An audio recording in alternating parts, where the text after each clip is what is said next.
remind you that this beginning of this probe was prompted by that affidavit, that sworn affidavit by one of the suspects who herself has been charged with money laundering. Now, we've put together a persons of interest wall. These are the people that hopefully the Ethics and Anti-Corruption Commission might want to talk to, as they have been adversely mentioned in that affidavit by Josephine Irungu Kabura, who herself is charged with money laundering in this case in the NYS saga. So let's start off with these people she has named. Again, this is from her sworn affidavit. She talks about Anne Waiguru and says that they had a friendship that blossomed for a long time, even before she was a cabinet secretary for devolution while she was working in the Ministry of Finance, and that Anne Waiguru later introduced Kabura to big-time contracts and even gave her a secure line that they would use to communicate with each other. And this line was only to be used between 7 a.m. and 9 a.m. and 7 p.m. and 9 p.m.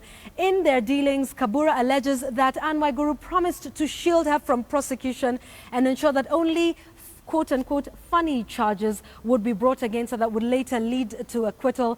And she sort of paints her as the mastermind, bringing all the players in this together. Now, who are those players that she's talking about?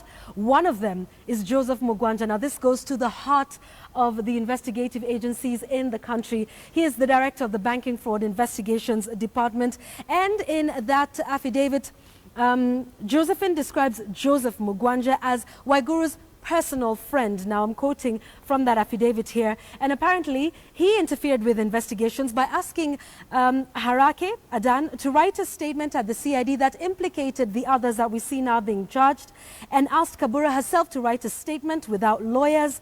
Now, it gets interesting. Apparently, Kabura claims that he was given 80 million shillings in several bags, and he was to keep these in 2 safes safely away from NYS officials who by this time were now involved in the case. And she mentions the fact that Joseph Mugwanja had helped out Cabinet Secretary Anne Waiguru, many of you will remember, during that rationalization program to clean out ghost workers. Let's take a look at another player who's been adversely mentioned in this sworn affidavit that's now lodged in the courts, Mutahi Ngunyi. He is said to have plotted the cover-up. He advised Cabinet Secretary Anne Waiguru to do an official statement to, quote, cool down public anger, and advise her to backdate letters on the purportedly stolen passwords and invite CID to intervene, thereby portraying Anne Waiguru herself as the whistleblower. Remember, again, these have been raised in that affidavit. Let's take a look at another player, Adan Harake, who works at the NYS and who himself has been charged. Now, he apparently summoned the Director of Finance to his office and introduced Josephine Kabura as the sole merchant to deliver road building materials. She claims in the affidavit that once he took over, quote, payments were effected much faster. Then comes somebody from the private sector, Raphael Ndunda, who is said to work at Family Bank and at a specific branch that's named in this affidavit. He is said to have facilitated the opening of the bank accounts and ensuring that they operated smoothly with no hiccups. Hassan Noor, who's the Director of Administration and Planning within the Ministry of Devolution. He is also, important to note, a chairman of the Ministerial Tender Committee. What is he said to have done, or how has he been implicated? Well, Josephine Kabura says he gave her her first contract, and that was an LPO in November 2014 for delivery of construction materials. And he then, according to Josephine, held regular meetings with her on how to effectively do business together. As you can see, the wide-ranging allegations that have been raised in that affidavit. Betty Minor also comes up. She is said to be Waiguru's personal assistant. She gave Kabura 24 million shillings for road supply materials. I want to move a little faster now to Lois Mbarire. And she, in this affidavit, is said to be Waiguru's sister. Now, let me quote what is said in this affidavit about Lois Mbarire.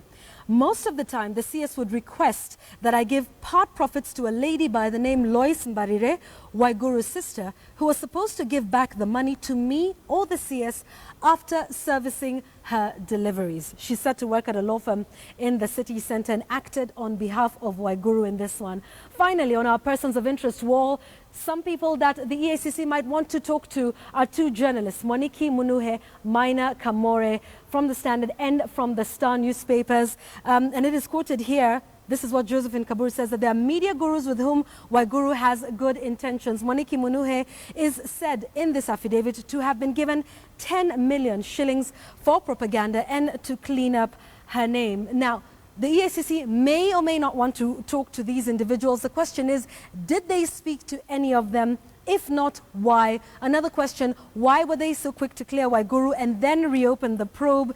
And here's the final one. How did Waiguru move from being star witness to suspect to the point they were raiding her home to being cleared and then now back under investigations? These are some of the people, remember, a lot of them have come out to make statements from their lawyers. Moniki Munuhe as well, Maina Kamore, Mutahi Ngunyi, and a number of others who've been adversely mentioned, including Anne Waiguru herself, terming these claims that have been made in this affidavit as false.